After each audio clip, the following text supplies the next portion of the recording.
இந்த ஜாதி மரியாதை போயிடுச்சு. இந்த ஜாதிக்காரன நீ எப்படி லவ் பண்ணலாம்? கொஞ்சம் வருஷத்துக்கு முன்னாடி நடந்துச்சு மேம். இளையராஜான்னு சொல்லிட்டு ஒரு அ பையனோட இன்சிடென்ட். அது மறுபடியும் எல்லாருக்கும் ஞாபகப்படுத்தின மாரி இருக்கு. இன்னைக்கு சோலைராணி இறந்து போனது.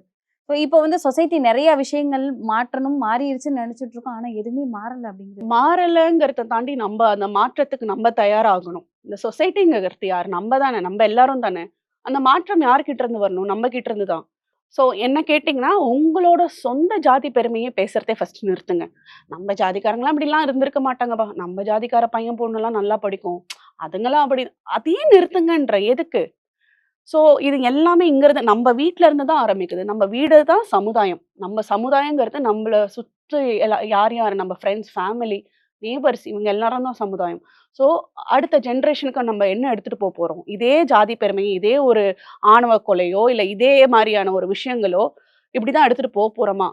அவங்க என்னென்னவோ பண்ணிட்டு இருக்காங்க. நாசா அ விண்வெளியில போறது, லேடீஸ் வந்து ராக்கெட் போறது, இவ்ளோ விஷயங்கள் முன்னேறிட்டு வர பிறர் நாட்டுல இருந்து அஃப்கோர்ஸ் நம்ம ஊர்லயும் நெறைய பேர் வந்து இன்னமும் பிராட் மைண்டடா இருக்காங்க. நெறைய விஷயங்கள் சாதிக்கணும்னு நெனைக்கிறாங்க. அத நோக்கி போயிட்டு தான் இருக்காங்க. அப்படி இருக்கும்போது இந்த மாதிரியான விஷயங்கள் பட இன்னமும் நம்ம அங்கேயே தான் இருக்கிறோமா? நம்மளே ஏமாத்திக்கிறோமா? அப்படிங்கிற ஒரு கேள்விக்குறி பயங்கரமா வருது. எல்லார் பெற்றோருக்குள்ளும் ஒரு பயம் வந்திருக்கும்ல. கண்டிப்பா.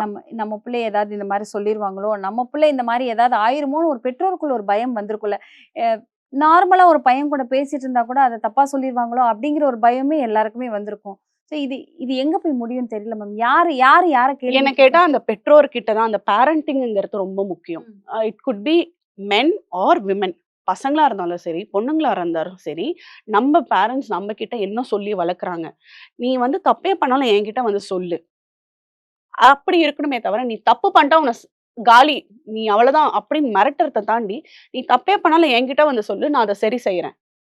அந்த ஒரு கான்ஃபிடென்ட் நீங்க வந்து பசங்க கிட்ட குடுத்துட்டீங்கன்னா, இந்த மாதிரியான சம்பவம் நடக்காது.